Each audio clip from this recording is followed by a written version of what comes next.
Entonces, ¿qué vamos obvio. No. Así, ¿qué vamos a ver hoy día? Vamos a hablar un poquito sobre los requisitos nutricionales de los grandes macronutrientes, hidratos de carbono, proteínas, lípidos. También vamos a hablar de micronutrientes, pero sobre todo también vamos a hablar sobre los requerimientos energéticos. Se me olvida que esto se aprieta ahí. Sobre el requerimiento de energía, que obviamente va a variar no solamente de persona en persona, ni que tampoco va a variar, obviamente también varía según el grupo de edad, sino que además va a variar según el estado fisiológico de nuestros pacientes, ¿ya? Y eso es lo que más les va a tocar ver a ustedes el día de mañana cuando trabajen en clínica, ¿ya? Y además vamos a ver un poquito como requerimientos de agua, de fibra, cómo se puede adecuar una dieta, qué es una adecuación de una dieta, ya grandes rasgos, no es como que la prueba los voy a hacer eso, pero sí conceptos, ¿ya? No se asusten. Antes de esto, les envié la clase recién a su correo del colegio, o sea, perdón, de la universidad. Perdón, es que trabajo en un colegio, porque soy profe de biología también, además de... Entonces, se me dan muchas cosas de colegio. Entonces vamos a trabajar primero dos grandes definiciones, que nos quede súper claro. No sé si alguna vez habían conocido estos conceptos de requerimiento y recomendación. ¿Me han comentado alguna vez sobre esto? En realidad nunca habían hablado de esta diferencia, ¿no mucho? Ya. Entonces, el concepto de requerimiento nutricional, como dice ahí, es la cantidad mínima de nutrientes que necesita un individuo para mantener una correcta nutrición. O sea, estamos hablando básicamente de las necesidades individuales de una persona. Si nosotros la situamos como en esta campana de Gauss, ¿cierto? Si nos vamos como a estadística o a medicina basada en la evidencia, ¿ya? Cubre normalmente como el 50% de la población, ¿ya? Como que no cubre a todas las personas, ¿ya? En general, lo que necesita una persona, por lo general, es lo mismo que puede necesitar solamente el 50% de la población, a eso se refiere, ¿ya? Pero cuando hablamos de recomendación, estamos hablando ya a un nivel más poblacional, y como dice ahí, es la cantidad mínima de nutrientes sugeridos por las autoridades, las mentes brillantes que sabemos que actualmente también existen en nuestro mensal, sugeridos por las autoridades en materia de nutrición basadas en estadísticas poblacionales, ¿ya? Por ejemplo, la FAO, ¿cierto? Esta como Organización de las Naciones Unidas para la Alimentación y la Agricultura, o la misma OMS, define ciertos estándares de requerimientos nutricionales en general para la población, para que toda la población pueda cubrir su requerimiento nutricional. Por eso es que se le llama recomendación versus requerimiento. Y aquí sí estamos hablando que aproximadamente, como estamos tratando de abarcar a gran parte de la población, sí cubre aproximadamente al 97,5% de la población. ¿Ya? O sea, gran parte de nuestra campanita de Gauss. Esas son las dos grandes definiciones. De hecho, normalmente es pregunta de prueba eso. ¿Ya? Pero bueno. Bueno, aquí está la famosa campana de Gauss para quienes no la recordaban o nunca la habían visto, que también es válido. Y cuando hablamos, ¿cierto?, de requerimiento nutricional de una persona, hablamos solamente del 50% aproximadamente de esta campana y de la recomendación a nivel poblacional del 97,5%, gran parte de la campana, excepto estos extremos, ¿cierto?, de muy hacia la desviación estándar positiva o hacia la negativa. ¿Y cuáles son las variables más importantes que tenemos que considerar para entender los requerimientos nutricionales de las personas? ¿Ya? Principalmente, obviamente, el estado nutricional, ¿ya? O sea, lo que requiere una persona con malnutrición por exceso, lógicamente no va a requerir lo mismo que una persona con malnutrición por déficit, ¿cierto? El estado fisiológico, lo que requiere una persona mayor no es lo mismo que requiere una gestante o lo que requiere un gran quemado, es muy distinto. El sexo, sabemos que hay diferencias sustantivas entre los requerimientos nutricionales de los hombres y las mujeres, principalmente asociados a su composición corporal, ¿ya? La cantidad de masa muscular, de masa magra, la masa ósea es distinta también, la masa grasa. Bueno, el estado fisiopatológico, ¿ya? Bueno, me salté un poco el concepto del estado fisiológico, pero el estado fisiopatológico no es lo mismo que requiere un paciente, insisto, gran quemado versus a lo mejor un politraumatizado o una persona con gastroenteritis, ¿ya? O alguien que está con nutrición enteral o parenteral. ¿Sabe lo que es la nutrición enteral y parenteral? ¿Sí? ¿Cierto? ¿Ya? ¿Cierto? Enteral, nasogástrica, nasoyeyunal, eh, o las ostomías, y parenteral, ¿cierto? Por alguna vía periférica. Y también el nivel de ejercicio físico o el nivel de actividad física, ¿ya? ¿Es lo mismo ejercicio físico que actividad física? Yo no lo estuve antes, así que no los pude como evangelizar con estos conceptos. Pero ¿es lo mismo que actividad física que ejercicio físico? ¿No? ¿Por qué no? Ah,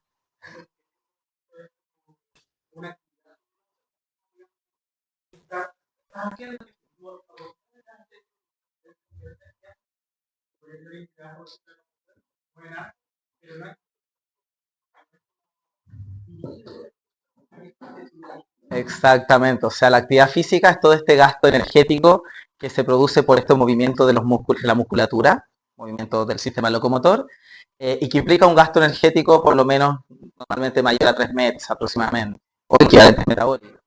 Y cuando hablamos de ejercicio físico es una actividad física, pero que pasa a ser programada y que tiene un objetivo, ¿cierto? Que no es lo mismo también que deporte, ¿cierto? El deporte es cuando este ejercicio físico tiene un cumplimiento de metas, ¿ya? Y busca como de alguna forma el logro a través de la competición, ¿ya? Bueno, esas son como las variables más importantes que podemos considerar cuando hablamos del cálculo de requerimientos nutricionales de nuestros pacientes, ¿ya?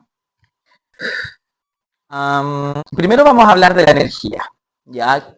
¿Qué es lo que es la energía? ¿Ya? ¿Cierto? Es como esta capacidad de efectuar un trabajo.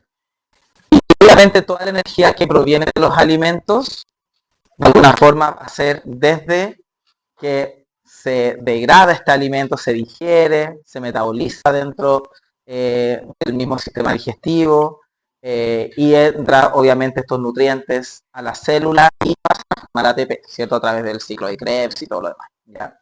Entonces, de alguna forma, viene este ATP que permite reacciones químicas, porque obviamente el ATP no se forma porque sí, permite la mantención y síntesis de tejido, por eso que es súper importante tener ojo en aquellas patologías súper complejas, ya lograr cubrir este requerimiento energético. Los esfuerzos musculares también permiten mucho, por eso que los deportistas tienen, obviamente, desde la lógica, más requerimiento energético que una persona que está sentada, ¿cierto?, todo el día. Y también, ¿cierto?, produce la regulación de la temperatura corporal y su unidad de medida para estos efectos desde el punto de vista nutricional, vamos a hablar de las kilocalorías, o calorías, se simplifica. ¿Es lo mismo una persona inactiva que una persona sedentaria? Oh, pregunta difícil. ¿Sabe la diferencia entre una persona inactiva y una persona sedentaria?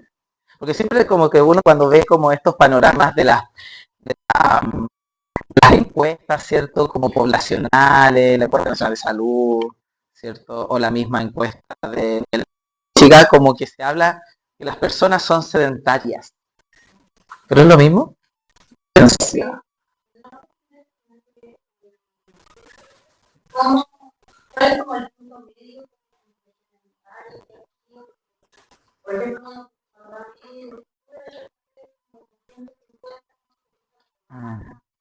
Como la recomendación.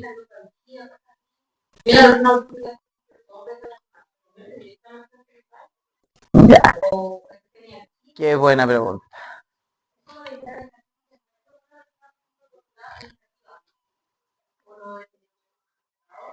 Va por ahí, pero están las dos muy similares, como que se complementan bastante. En realidad, la inactividad, cuando hablamos de inactividad física, nos referimos a aquellas personas que no cumplen el requerimiento o la recomendación de ejercicio físico.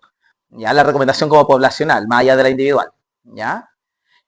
Esta recomendación es como cumplir como los 150 minutos semanales de una actividad física como moderada o 90 minutos intensos.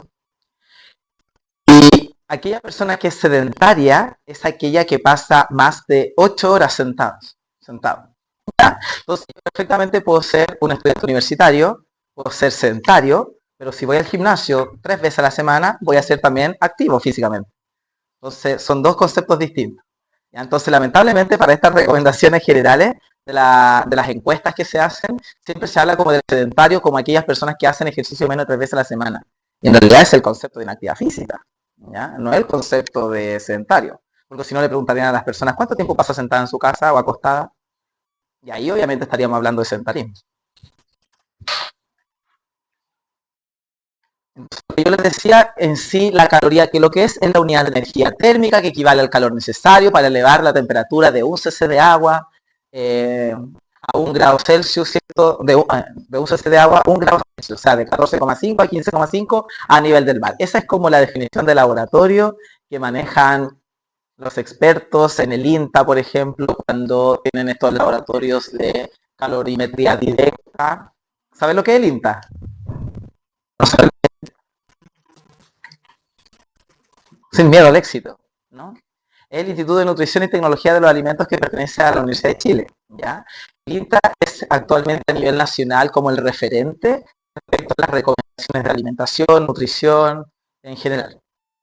Entonces, cada vez que ustedes, por ejemplo, necesitan buscar información referente a nivel local, o sea, perdón, nutrición a nivel local, pueden entrar a la página del INTA, tiene postítulos, posgrado y además todos los estudios científicos que se le pueden ocurrir, paper y todo publicado ahí, ¿ya?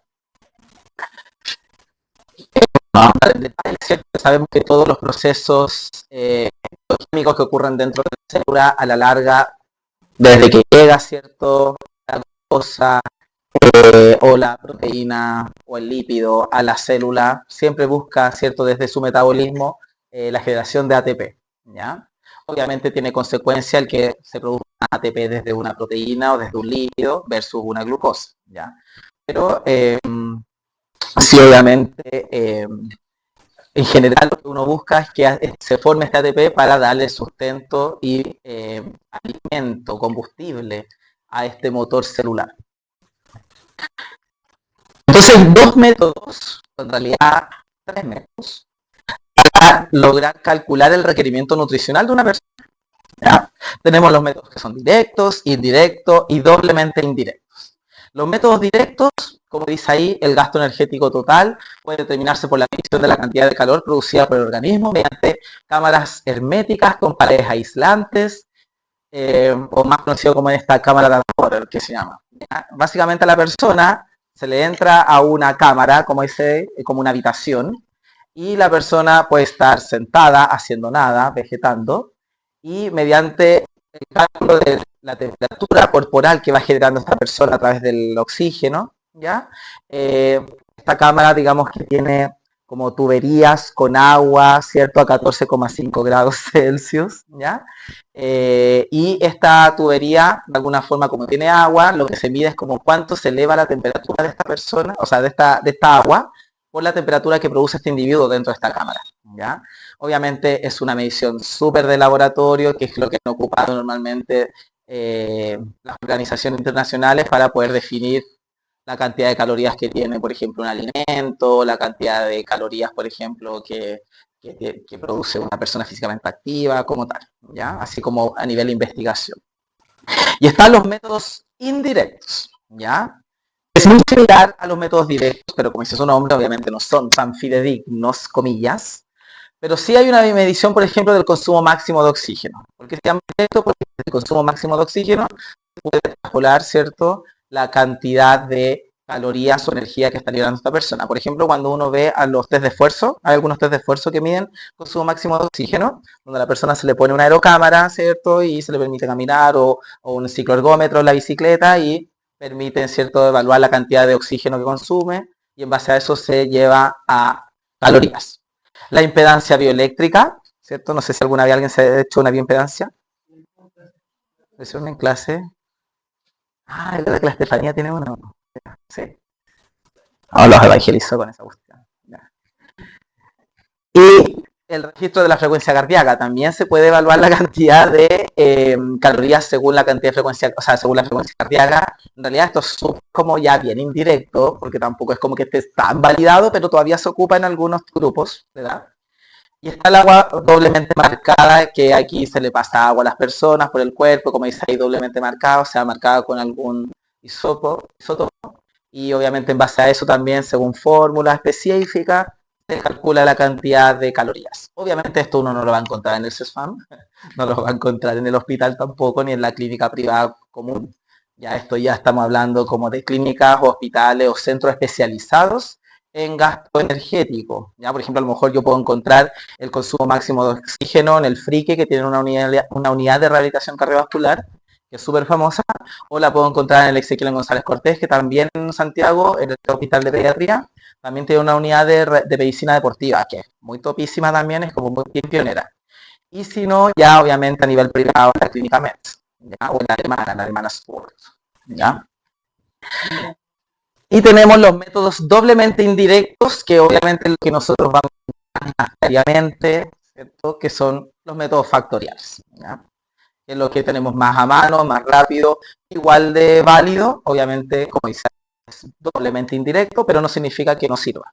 Al contrario, es la mejor herramienta hoy en día por bueno, esto es lo que yo les mencionaba como la cámara de water, que es como una habitación donde la persona se le entra y se le permite hacer alguna actividad o básicamente estar en su habitación haciendo nada, solo viendo el regreso de Hannah Montana después de 20 años, la mayoría de la noche. Y bueno, ahí tenemos un ciclo ergómetro, ¿ya? ¿Cierto? De una persona en bicicleta y todo. Es bien agotador hacer un test de esfuerzo, ¿no? ¿Alguna vez? O el ciclo ergómetro, ¿lo han probado? Yo cuando hice mi magíster en medicina deportiva, me subía a un ciclo ergómetro y ya como 5 minutos no quería más guerra y el profe quería que esto era como 30 minutos, ¿dónde la vi? No, es súper agotado porque no es como que uno lo va cambiando como la bicicleta. No, el profe, o sea, el investigador te pone un peso específico y en base a eso tú tienes que, obviamente, según la velocidad también te van diciendo, aumenta la velocidad, aumenta la velocidad, aumenta la velocidad, no es como que estás a una velocidad constante. Ya es como estar en un cerro, básicamente. Bueno, el primer método que vamos a identificar para el gasto energético total, ¿ya? Lo vamos a clasificar en dos. En el gasto energético total para paciente ambulatorio, si usted está en su consulta privada o está en el CESFAM, o está en el CAE, y aquellos también para pacientes hospitalizados, ya que requieren, obviamente uno no le calcula el requerimiento nutricional a todos los pacientes hospitalizados, obviamente aquellos que tienen más riesgo nutricional, ¿ya? Pero a los pacientes hospitalizados. Y el gasto energético total se compone normalmente del metabolismo basal, ¿cierto? Que es esta energía mínima que requiere el cuerpo para funcionar, que también tiene una definición muy de libro, esto es como estar sentado con 12 horas de tuto, como por lo menos 8 horas de ayuno, ¿ya? También implica también la actividad física y también el efecto térmico de los alimentos, que dice ahí, que en realidad como es el efecto térmico de los alimentos significa como la energía que entre comillas uno ocupa solamente por el hecho del proceso digestivo de un alimento, ¿ya? Lo que gasta nuestro cuerpo cuando deglute, digiere el alimento, ¿ya? Obviamente uno no lo calcula como tal eso, pero es como para que lo entiendan que el gasto energético total implica esas variables. Ya nosotros nos vamos a enfocar siempre en el metabolismo basal, la actividad física y también vamos a ver más adelante que puede ser, además de la actividad física, un factor patología, que es lo que pasa con los pacientes hospitalizados. Entonces, en el paciente ambulatorio va a cubrir metabolismo basal, actividad física, bueno, el efecto térmico de los alimentos, eso es el gasto energético total. Y para un hospitalizado, metabolismo basal, actividad física, porque el hecho de que esté acostado, cierto, postrado, también implica un gasto de energía distinto, obviamente, el efecto térmico de los alimentos y el factor patología, que es según la condición que tenga el usuario, es todas las veces el paciente. Entonces, el gasto energético en sí, hay muchas fórmulas, ¿ya? Está la famosa Harris-Benedict, es como que, no sé, me gustaría decir que es como el gold standard, pero en realidad no, ya está como súper funada la Harris-Benedict. Pero en realidad es como la que a todo el mundo le enseñan, ¿ya? Y es como la que todo estudiante de nutrición o los que les hacen nutrición alguna vez en su vida le van a enseñar Harris Benedict, ¿ya? Pero ¿por qué esta fue una, digo yo, porque dentro del método factorial incluye el peso principalmente y sabemos que el peso puedo tener mucho peso, ¿cierto? Y puedo tener mucha musculatura, ¿cierto? Y más que mucha grasa, entonces puedo estar sobreestimando el aporte energético de la persona. ¿Ya? Entonces, por eso está como media. También tenemos Scofield, ¿ya? Que Scofield también tiene la variable peso, talla, se divide por edad. Entonces, normalmente Scofield uno la ocupa mucho en los pacientes hospitalizados, pero pediátricos, ya en los niñitos, en los adultos. Y el que más se ocupa actualmente es de la FAO OMS 1, que es esta de acá, que también se divide. Ahí aparece como que solamente se divide por grupo de edad, pero también lo bueno de FAO OMS 1 es que te lo separa por nivel de actividad física y también te separa también por sexo. Es como mucho más específica. Ya, también Harris Benedict tiene como un cociente así como de hombre o mujer, pero en realidad es como que una variación como de 50 calorías, súper irreal. ¿Por qué? O sea, por lo menos a mí. Ah, ¿en serio? ¿Verdad? Ya les voy a mandar el PPT en un PDF para que aparezca bien el. Porque se lo mandé como un PPT nomás. Se lo mando por PDF. ¿Ya? Perdón, perdón. Es que llegó como Drive, parece. Puede ser. Bueno, entonces el gasto energético basal o la tasa metabólica basal es la cantidad de energía necesaria para mantener los procesos vitales estando en reposo después de 12 horas de ayuno a una temperatura neutra. Para la mayoría de los adultos sanos, el metabolismo basal representa entre el 50 y el 70% del gasto energético total. ¿Ya? Entonces, estas fórmulas de alguna forma me van a permitir medir el gasto energético basal, no necesariamente el gasto energético total. ¿Ya? ¿Saben que el gasto energético total son varias variables? Acá estamos hablando primero solamente del gasto energético basal o el metabolismo basal.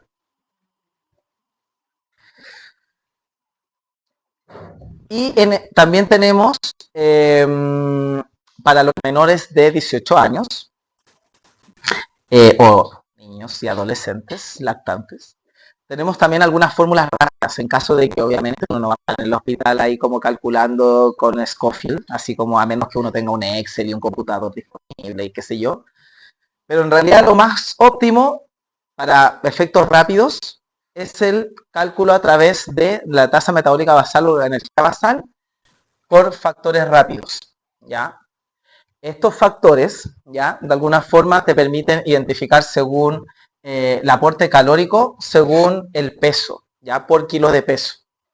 Por ejemplo, en el menor de un año, está dividido en meses, hombres o mujeres, y la cantidad de calorías por kilo de peso al día que requiere una persona, o sea, un niño en este caso, ¿ya?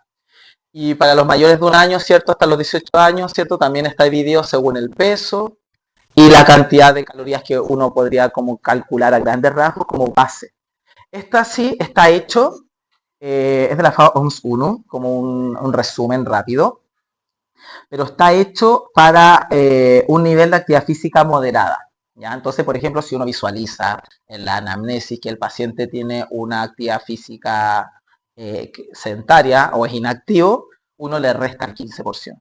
Y si no, uno le suma el 15%. ¿Ya? Eso es como el mayor de un año, por lo menos. ¿Ya? ¿Se entiende, más o menos? No. Que estas fórmulas rápidas son factores que tú los multiplicas por el peso del paciente. ¿Ya? Y obviamente eso te va a dar un factor, pero están hechos para pacientes con una actividad física moderada. Entonces, si tú tienes un paciente como sedentario, inactivo o físicamente muy activo, tú le aumentas un 15% o le restas el 15% a este valor que te va a dar este. Sí, está hecho claro, para el mayor de un año como que está hecho con ese nivel de actividad física, pero en menor de un año se asume que la guagua está acostada haciendo nada. ¿Ya? Se asume. Bueno, acá lo que yo les mencionaba, la fórmula Scofield para el paciente hospitalizado, el metabolismo basal, ¿cierto? Si de repente yo quiero ser como muy específico con un niño, de repente no sé, pues si hay un niño que tiene una enfermedad metabólica y que requiere obviamente específico puede ocupar estas fórmulas, ¿ya? Que son mucho más detalladas. Em, ¿Conoce las enfermedades metabólicas, cierto? ¿Qué enfermedad metabólica de origen nutricional, por ejemplo, puede ser? O obesidad, seguro. Sí, me gusta hacer estas preguntas. A los de quinto les pregunto lo mismo y no saben tampoco. Y los destruyo, les digo, a esta edad debería saber. ¿Ah?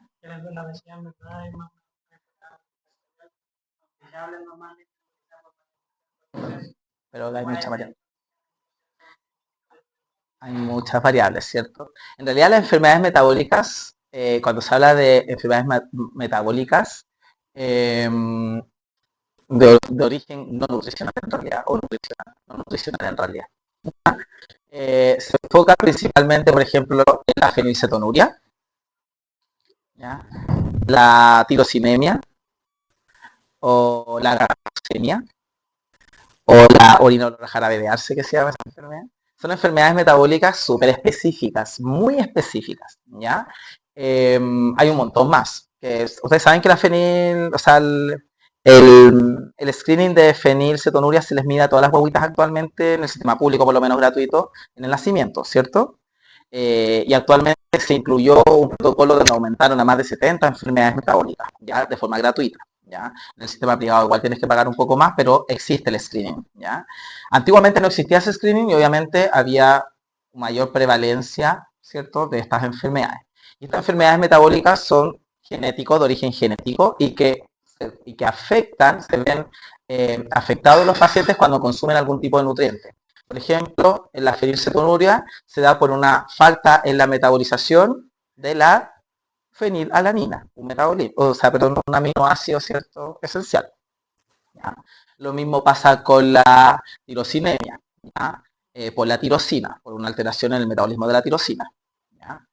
Y lo mismo pasa con el olor jarabedearse, se le llama así porque el paciente genera una orina de ese olor. Normalmente se encuentra mucho en niños, ya porque obviamente si un paciente está toda la vida con eso, se va a morir. ¿Ya? Estos pacientes tienen una sobrevida súper baja si es que no se diagnostican a tiempo. ¿Ya? A mí me acuerdo que me las pasaron cuando yo estudiaba nutrición, la profe que, mi profe que me enseñó esta enfermedad metabólica, básicamente ella fue la que de alguna forma propuso el screening de fenilcetonuria en Chile, ya cuando en los años 70, 80. Y siempre nos decían, yo me acuerdo tanto de esto, me decían, porque tuve que haber tenido una o dos clases, así como de esas clases como las que están ahora, que usted viene o no viene, y que después se consigue el PPT. Oh, ¿ya? Y nos decían, en realidad se las vamos a pasar para que las conozcan, pero nunca les va a pasar. Yo trabajé en el Ezequiel González Cortés y me llegó una tirosinemia. Y yo no sabía qué tenía que hacer y recuerdo que llegué a la casa a estudiar porque no me acordaba y los médicos tampoco la conocían. Y yo me acuerdo que en las reuniones clínicas decía, yo estoy seguro que me la explicaron en la U alguna vez y me conseguí el teléfono de mi profe y fueron del INTA. Es como cuando llega ET, no sé, cuando llega, descubren que ET está en la casa del cabro chico, llega toda la NASA ahí, me pasó lo mismo, así como que se me ocurre llamar así como, hola, ¿sabes qué? Que tengo un paciente como con tirosinemia, no sé si usted, y llegó así un séquito de gente del INTA, y yo así como no entiendo nada, y yo así como al lado de gente así como casi que había escrito libros y ahí. ¿Ya? Entonces puede que les pase que tengan la mala suerte que tuve yo de que aparezca uno de esos pacientes. Entonces, sí, siempre hagan resúmenes de esas enfermedades raras, porque pueden tener la mala suerte que tuve yo. Bueno, y nos dimos cuenta de que tenía eso porque el paciente reaccionaba con todo, era como una reacción adversa a todo lo que le dábamos, todas las comidas, todas las comidas, todas las comidas, y ya era como, después cambiamos como la loza, les compramos olla específica y nada. Y al final llegó esta gente del INTA y claro, pues efectivamente le tomaron el test en el INTA, en el laboratorio, llevaron estas muestras a Estados Unidos, era todo un escándalo de verdad. Y claro, confirmaron tenían la tirosinemia y nos mandaban leche especiales para esta guagua desde Estados Unidos. ¿Cuándo yo iba a resolver esa cuestión ahí en San Miguel? ¿Cuándo? Jamás, po. ¿Ya? Entonces siempre acuérdense de eso. Estudien todas las enfermedades raras o ténganlas ahí como en un dossier. Bueno, y la fórmula rápida, lo que yo les decía recién, la fórmula rápida para un gasto metabólico basal o tasa metabólica basal, también podemos considerarla en el caso de pacientes con soporte nutricional, que obviamente no lo voy a poder pasar a lo mejor al paciente, y voy a tener que estimar su peso y su talla. ¿Se acuerdan de la estimación de peso y talla del paciente con dependencia severa, cierto? Como la medición de la tibia, ¿cierto? Exactamente. También, ¿cierto? Si el paciente está, por ejemplo, con un estrés muy severo, también hay distintos factores como para las fórmulas rápidas. Y acá les puse también como la fórmula, esta la que yo les decía de la OMS-1 para estimar para personas adultas, según el sexo y según el grupo de edad.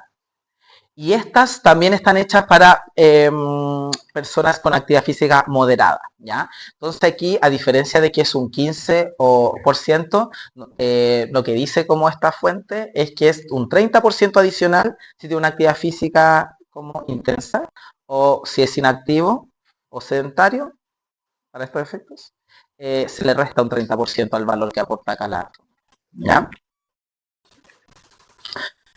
Y el factor de actividad física, pues, ya sabemos, ¿cierto?, que la actividad física también es una variable que está dentro del metabolismo basal, o sea, no del metabolismo basal, del gasto energético total, ¿cierto? Y también tenemos algunas fórmulas rápidas según edad, según actividad física, y algunas, ¿cierto?, también que son fórmulas como un poco más integradas, ¿ya? Como para personas adultas, normalmente uno ocupa estas. Para menores de 18 años ocupa estas, ya que también son de la FAOMS 1. Después le echo un ojito si es que sale en blanco ahí. Y el factor patología. A mayor patología o patología más intensa, más grave, mayor, ¿cierto?, va a ser el factor. ¿Ya? De hecho, si nosotros comparamos, por ejemplo, a ver, una quemadura, ¿ya? Es 1.5 versus, por ejemplo, una cirugía menor que es solo 1. ¿Ya? Son factores por los que se multiplica el total del gasto energético basal, se multiplica por uno de estos factores y por el factor de actividad física. ¿Ya? Todo eso se va sumando. El cáncer también, obviamente según el tipo de cáncer, es el factor que voy a ir ocupando, pero en general uno igual ocupa harto criterio con esto, ¿ya? Porque si, por ejemplo, el paciente está postrado y el gasto energético total me da que el paciente tiene que consumir 3.000 calorías, es como desde lo lógico que no le voy a dar 3.000 calorías a una persona que está postrada, que a lo mejor llevas, no sé, con una nutrición parenteral 2 semanas. No lo voy a realimentar de una con 3.000 calorías, ¿ya? Y una vez que nosotros, ¿cierto?, ya le damos a este paciente estos alimentos, ¿cómo de alguna forma también logro determinar si lo que le estoy entregando va a cumplir el rol que quiero? O sea, si necesito que forme más musculatura o que pierda musculatura, o perdón, que pierda grasa, lo puedo evaluar a través de este balance energético, ¿ya? ¿Y cómo yo sé si lo que le estoy entregando va a cumplir ese objetivo? A través del balance energético. ¿Ya? Tenemos el balance energético negativo, ¿cierto? Neutro y positivo. Cuando yo hago este balance entre las calorías consumidas versus las calorías gastadas o el requerimiento nutricional del paciente, si me da positivo, obviamente significa que va a cumplir el rol que yo necesito si quiero que el paciente suba de peso, por ejemplo, en un paciente con una desnutrición. Pero si el paciente está con una malnutrición por exceso y yo necesito que disminuya su peso para participar, o para que participar, ¿cacha? Para que entre a una cirugía cardíaca, ¿ya? Obviamente necesito que baje peso desde un balance negativo, entonces si yo tengo cierto su requerimiento energético, necesito a lo mejor darle menos peso, ¿ya? Para que pierda peso. Y el neutro es cuando yo necesito que el paciente, por favor, que se mantenga o suba de peso, pero que no baje. ¿Ya? Entonces, me sirve como para identificar que a este paciente no le puedo dar menos peso. Hay un concepto que uno ocupa mucho cuando arma las minutas o arma un poco como el plan de alimentación o sugiere una alimentación a un paciente, que es la distribución de la molécula calórica. No sé si lo habían escuchado alguna vez, no creo.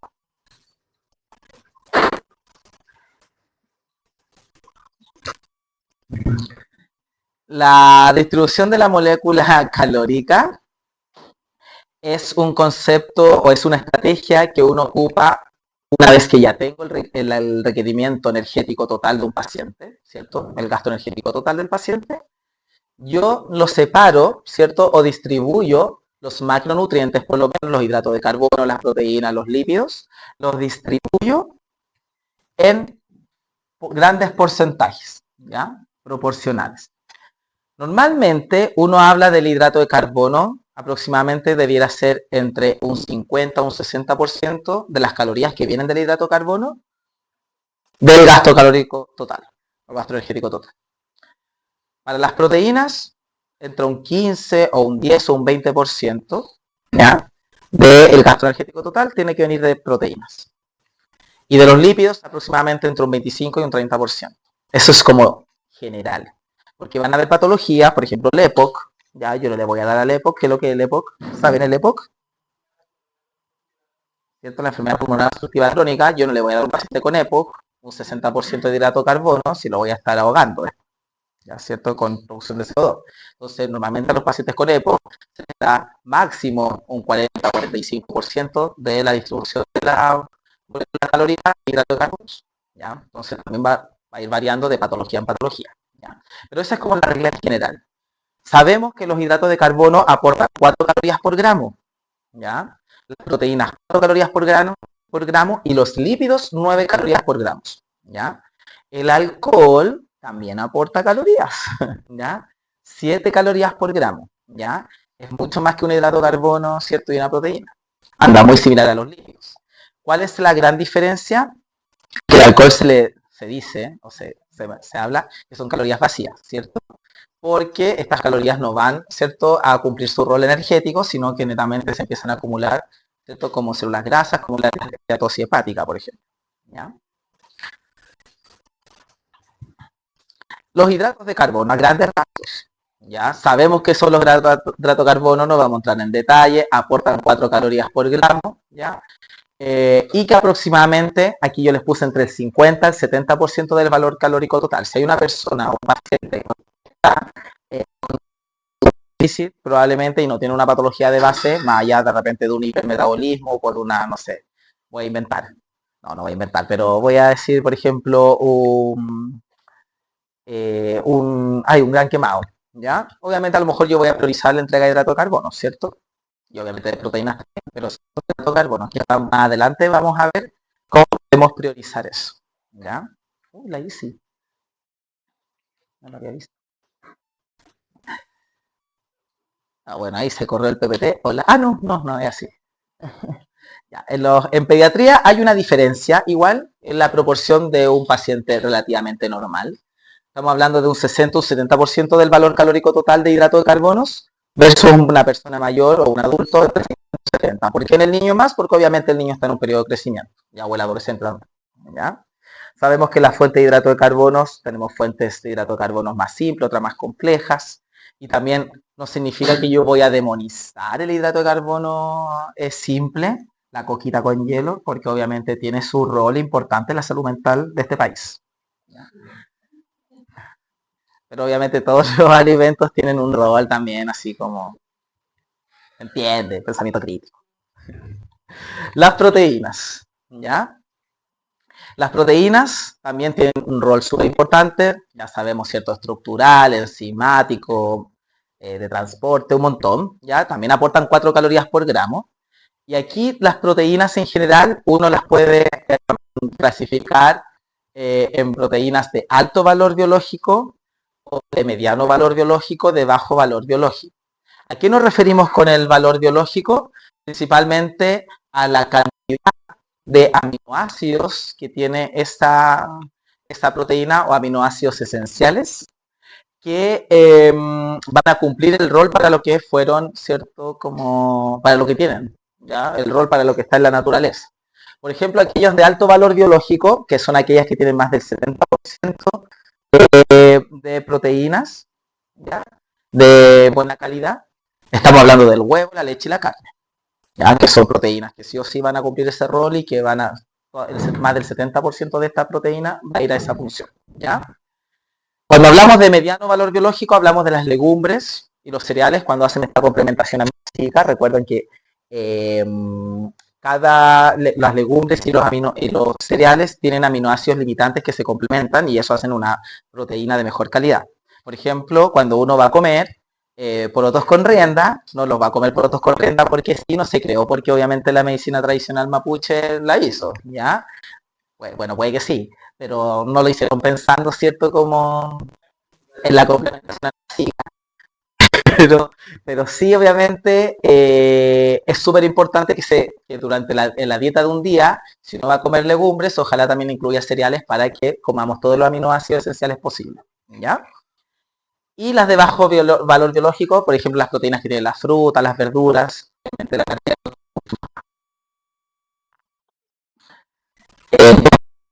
biológicos son aquellas que tienen más de un 70% de aminoácidos esenciales. Bueno, no vamos a entrar en el metabolismo de las proteínas, no. Sabemos, ¿cierto?, que un rol súper importante, además, ¿cierto?, de estructural y todo, también desde lo energético, en algunos casos, ¿ya? Y también sabemos que el exceso de proteínas, cuando hay una alteración del metabolismo, puede implicar que acumulemos ciertas toxinas, ¿ya? Que no es lo mismo, miren, qué bueno que me acordé de esto, que no es lo mismo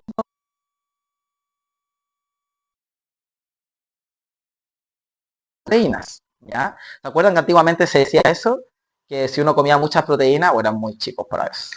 Yo cuando estudiaba nutrición, era como el concepto, era como que si uno comía muchas proteínas,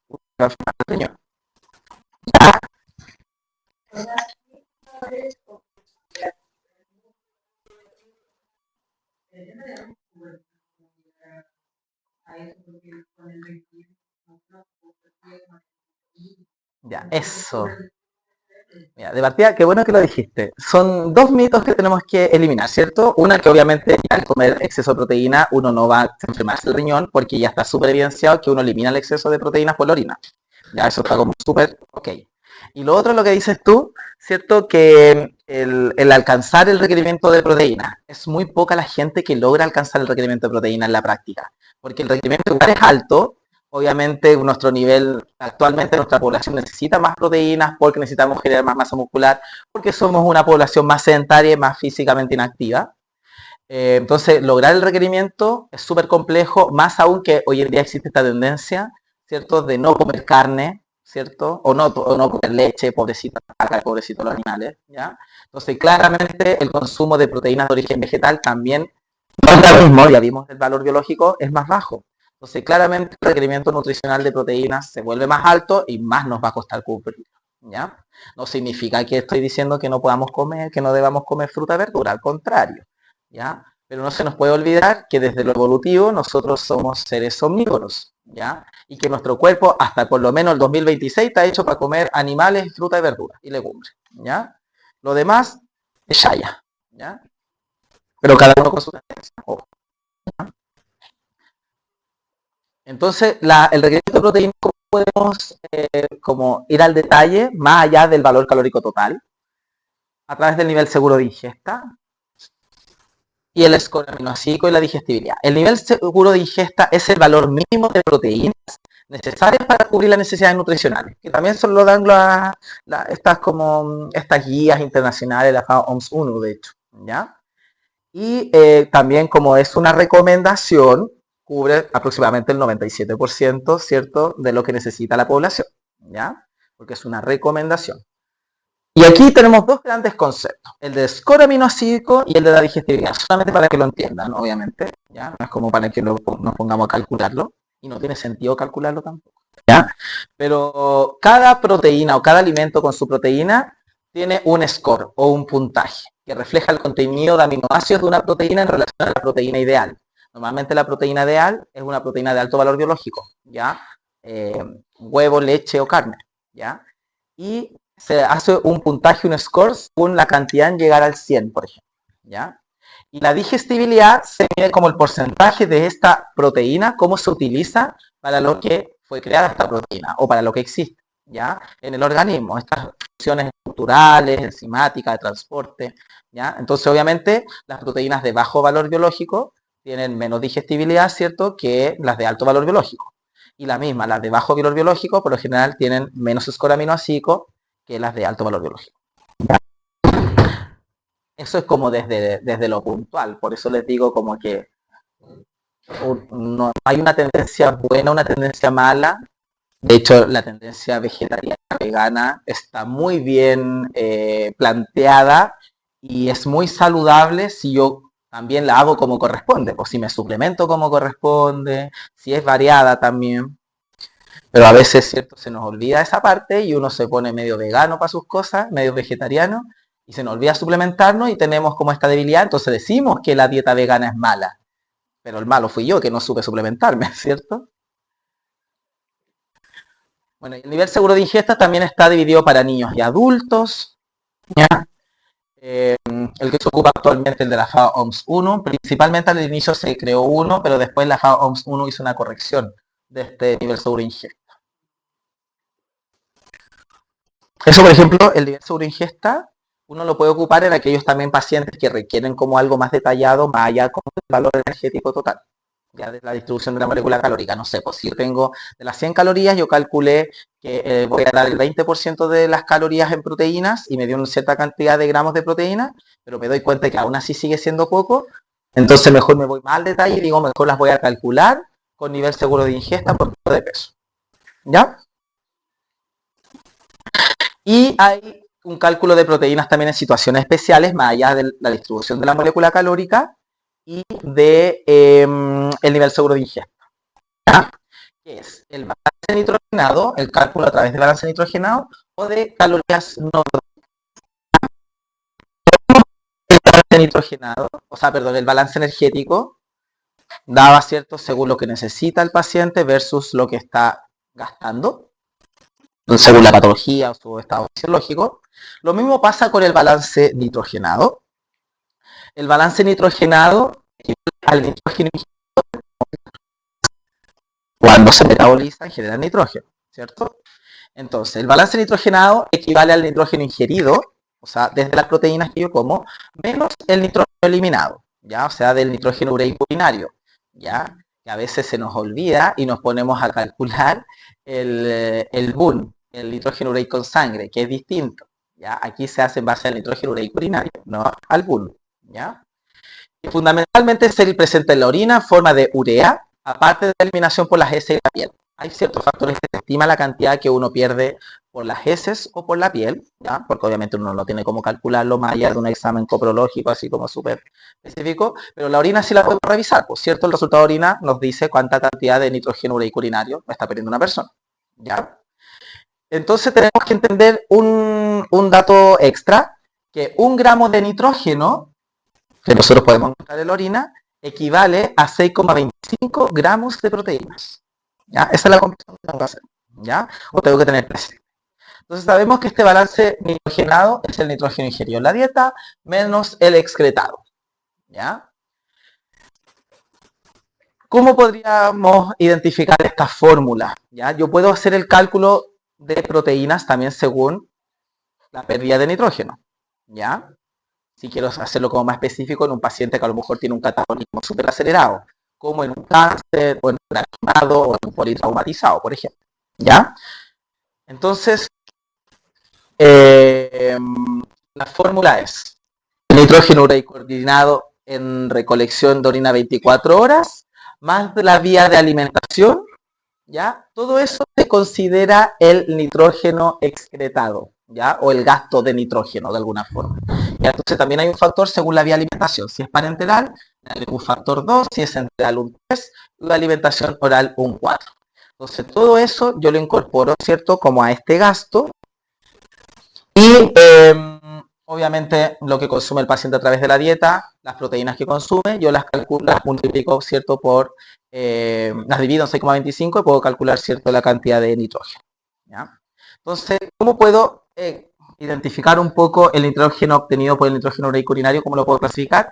Normal, menor a 5 gramos de nitrógeno, leve de 5 a 10, moderado de 10 a 15, mayor a 15, ¿cierto? Es porque tengo una pérdida importante y ya estoy con un catabolismo acelerado, ¿ya? Porque estoy perdiendo más nitrógeno, por ende hay mayor catabolismo de proteína, ¿ya? Y obviamente eso va a significar que seguramente voy a estar en un balance nitrogenado negativo y necesito llegar a lo mejor a un balance nitrogenado positivo si estoy con una patología de alto impacto, ¿ya?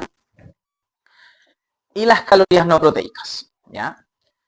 También una forma de, más allá de ver como lo que vimos recién, el requerimiento de proteínas desde el balance nitrogenado, también lo puedo identificar las calorías según la cantidad de nitrógeno que requiere el paciente, ¿ya? Cuando hablamos de calorías no proteicas, nos referimos a las calorías que debería recibir el paciente, ¿ya? Desde los hidratos de carbono y los lípidos, obviamente no de las proteínas, ¿ya?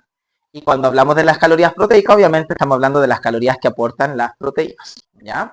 Entonces, también lo podemos estimar, ¿cierto? A través de la cantidad de gramos de nitrógeno que va a requerir el paciente. Entonces, ¿cómo es la conversión? Por ejemplo, a mayor estrés de la patología, voy a requerir menos calorías no proteicas, porque voy a requerir más calorías de las proteínas, por ende más gramos de nitrógeno, ¿ya? Entonces, una patología es de un estrés grave, requiero menos de 100 calorías por gramo de nitrógeno, ¿ya? De calorías no proteicas por gramo de nitrógeno. Cuando es de estrés moderado, más o menos entre 150 a 100 calorías por gramo de nitrógeno, o sea, más, obviamente, de las no proteicas que de las proteicas. Y cuando no hay un estrés, requiero más de 150 calorías, ¿cierto? No proteicas por gramo de nitrógeno. ¿Se entiende más o menos cómo? Mientras más grave el paciente, requiero más calorías proteicas, por ende más nitrógeno. Por ende, la cantidad de calorías no proteicas va a ser menor, porque voy a requerir más nitrógeno. Que eso también es una forma de identificar el aporte energético de los pacientes cuando están con un estrés grave, ¿ya?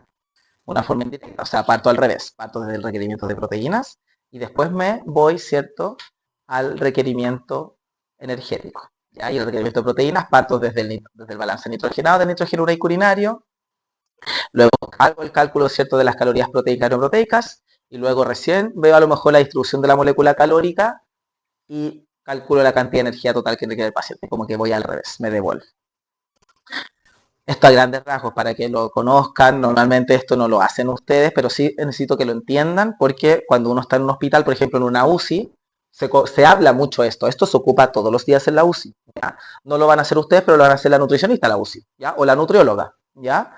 Pero sí, cuando le diga, no sé, cuántas calorías por no proteica o cuántos nitrógeno, y ustedes tienen que entender eso, esa conversación, por lo menos entenderla, ya que es lo que quiere decir la nutrióloga. Los lípidos. Sabemos que los lípidos lamentablemente tienen una función muy importante también y que están en la comida más chica y que aportan 9 calorías por gramo, más calorías, ¿cierto?, por gramo. Bueno, y sus funciones principales, protección, ¿cierto?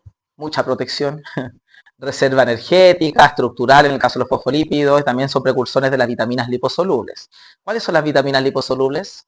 Además de la que salen, ¿cierto? Las ADEC, las famosas ADEC. ¿Ya? Muy bien. Bueno, sabemos, ¿cierto?, que el metabolismo de los lípidos es súper complejo y que tiene un riesgo importante de generar alteraciones metabólicas, especialmente a nivel hepático y a nivel endotelial. Por eso es que es importante tener en cuenta la calidad del ácido graso y la calidad, ¿cierto?,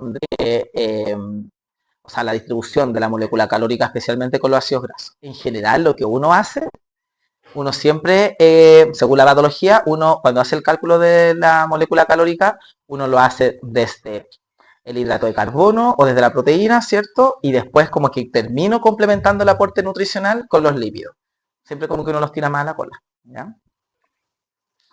Bueno, y tenemos grasas saturadas, grasas insaturadas, ¿cierto? Sabemos que tienen roles distintos, ¿ya? Pero los famosos monoinsaturados,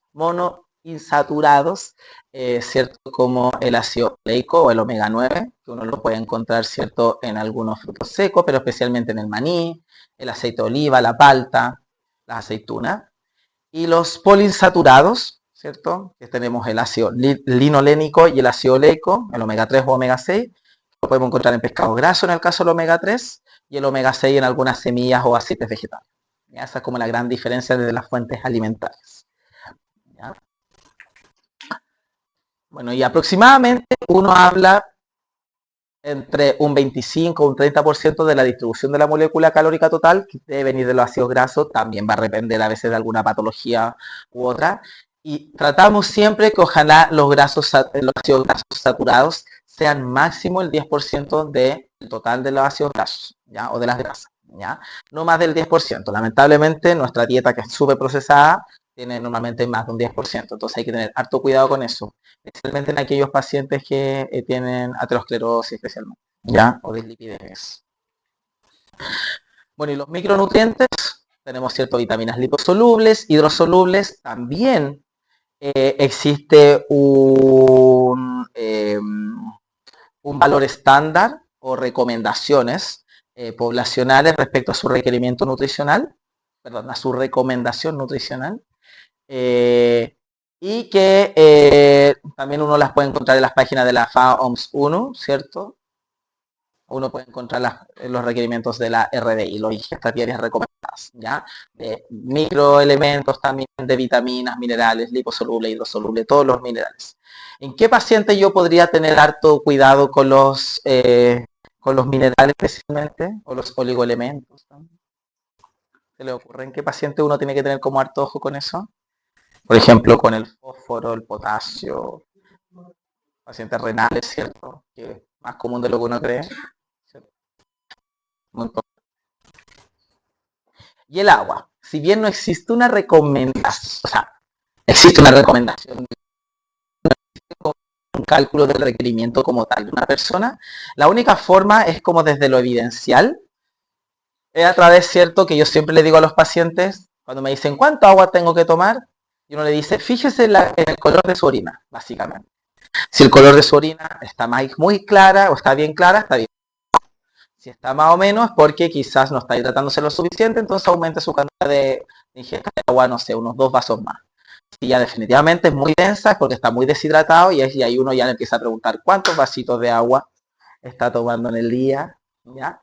Y obviamente ahí uno se va a dar cuenta que el paciente no se te dice 2 vasos diarios, pero toma café como loco, mucha agua como loco, entonces obviamente también, o la bebidita, o la energética, entonces claramente la glucosis aumenta, ¿ya? Entonces en general la recomendación en el paciente adulto por lo menos es que fijarse en la orina para 8 vasos de agua, 6, 8 vasos de agua diaria. Pero en el caso de los niños, por ejemplo, sí hay algunos pacientes que uno puede incorporar de las fórmulas lácteas, de las mamaderas, ¿ya? Y ahí uno puede identificar como la cantidad de líquido que necesita tomar el agua, ¿ya? Esta es la que yo les decía. En pediatría sí está como más normado la cantidad de cc de agua recomendado de líquido, ¿ya? Para el tema de las mamaderas. Y en el adulto, a grandes rasgos, de 30 a 35 ml por kilo o de 1,5 litros a 2,5 litros de litros al día. Obviamente uno siempre le va a recomendar al paciente, fíjese en el color de la orina.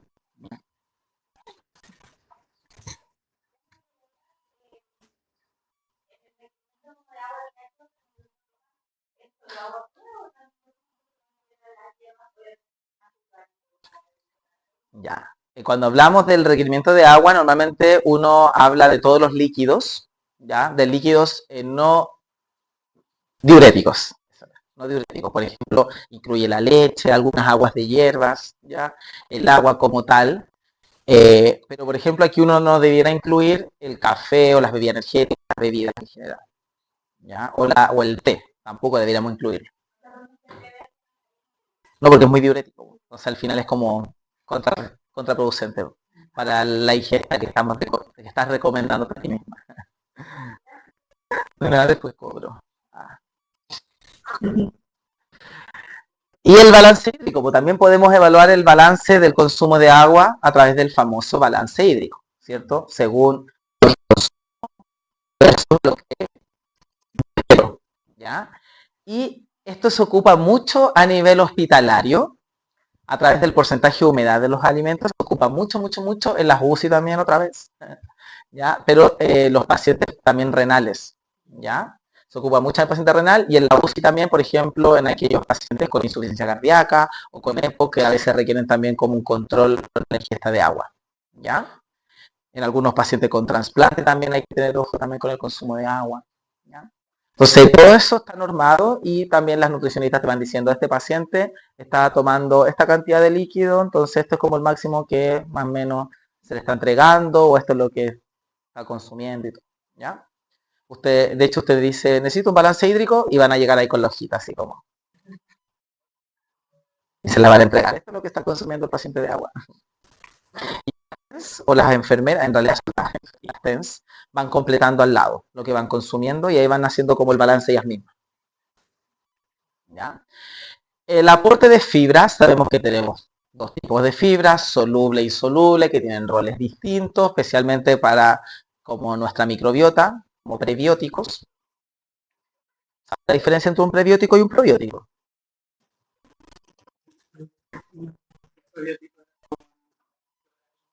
Ya. Esta flora, ¿cierto? Exactamente. Como dice el compañero, la microbiota, ¿cierto? Requiere alimento y normalmente puede ser a través de la fibra o alimentos que tienen fibra insoluble, ¿ya? Y esos son los prebióticos. Y los probióticos son obviamente estos microorganismos que consumimos que pueden obviamente fortalecer la misma flora o restablecerla, ¿ya? Y antes, hace un tiempo atrás hubo como una polémica que había algunos probióticos como el Tanito o el Uno al Día o no sé cuáles más, que como que los bichitos venían muertos, entonces no servían, ¿ya? Entonces como que tuvieron que reformular el asunto y ahora sí vienen vivos, ¿ya? Entonces, ¿cuál es el requerimiento de fibra? Para los adultos se sugiere un aporte entre 20 a 35 gramos diarios de fibra o bien aproximadamente de 10 a 14 gramos de fibra por cada 1000 calorías de requerimiento nutricional. También a nuestra población le cuesta el requerimiento de fibra, especialmente porque somos malos para comer fruta y verdura, ¿ya? Y al final todo eso lo estamos supliendo a través de suplementos como nutricionales o el Cibifibra. No, ¿ya? Eh, pero sí la recomendación es que al paciente tenemos que favorecer que consuma frutas y verduras, principalmente verduras, para la fibra insoluble, ¿ya? Porque el estreñimiento sabemos que es una causa importante de cáncer colorectal, ¿cierto? Y que ha ido a nacer, igual que todas las enfermedades digestivas. Y en el caso de los niños de 18 años se recomienda el consumo de la cantidad que resulte de sumar 5 gramos día a su edad, ¿ya? Por ejemplo, si el paciente tiene no sé, 5 años, yo le sumo 5 más 5, pero dice, de esta manera, a partir de los 18 años alcanzaría el consumo de un adulto. Entonces, solamente a los menores de 18 años, como que uno hace esta conversión de sumar los 5 gramos diarios con su edad. ¿Ya? ¿Ya? Son recomendaciones, chiquillos. Obviamente, paciente por paciente. Pues si hay un paciente que se está yendo por el baño, no le voy a dar más fibra. ¿Ah? ¿Por qué no? Ah, buena pregunta. Un paciente con diarrea, una diarrea aguda, ¿por qué no le daría fibra? Ahora, en el momento agudo. ¿Qué le podría dar? Ah, lo vamos a ver más adelante.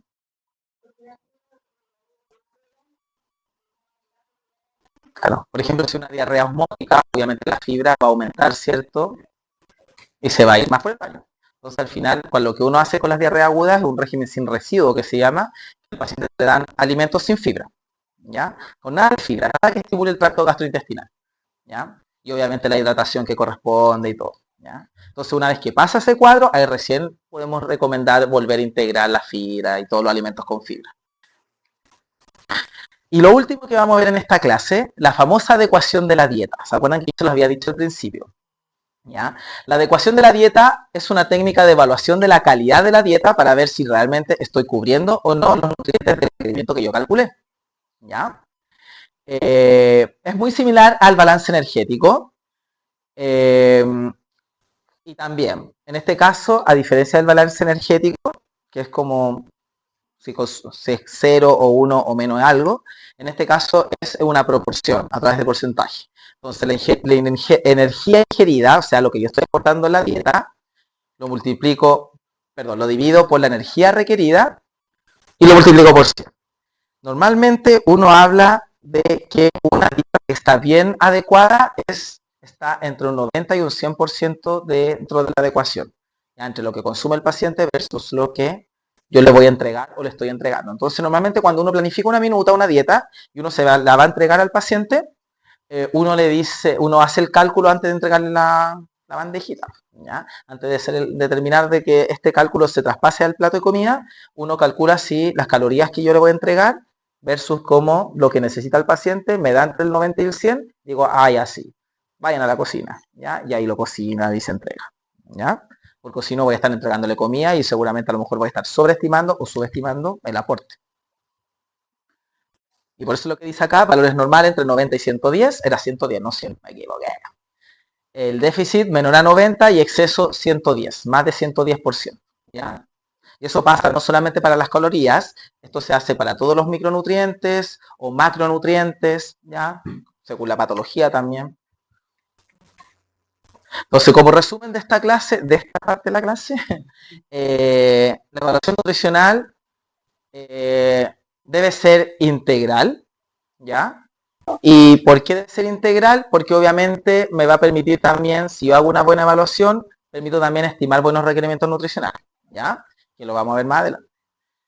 Y ocupar criterio clínico nutricional, como digo yo. ¿Por qué criterio clínico nutricional? Se refiere a que obviamente todos los pacientes, si bien sabemos que hay recomendaciones, esas recomendaciones yo las debo llevar a requerimientos. ¿Ya? A lo mejor la evidencia dice que yo debería ocupar una cierta cantidad de gramos de proteína para cierto tipo de patología, pero a lo mejor el paciente no la necesita o necesita menos o necesita más. ¿Ya?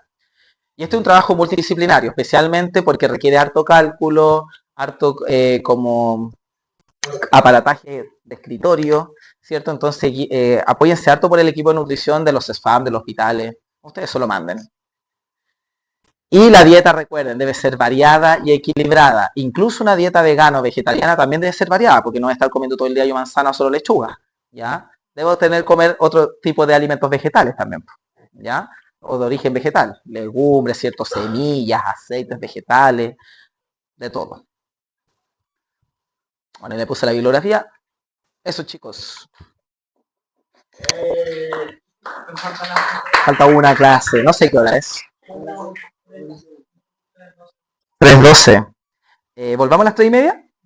Para que después, porque la otra es más entretenida. Esta era como. La otra es más entretenida. Todo. No.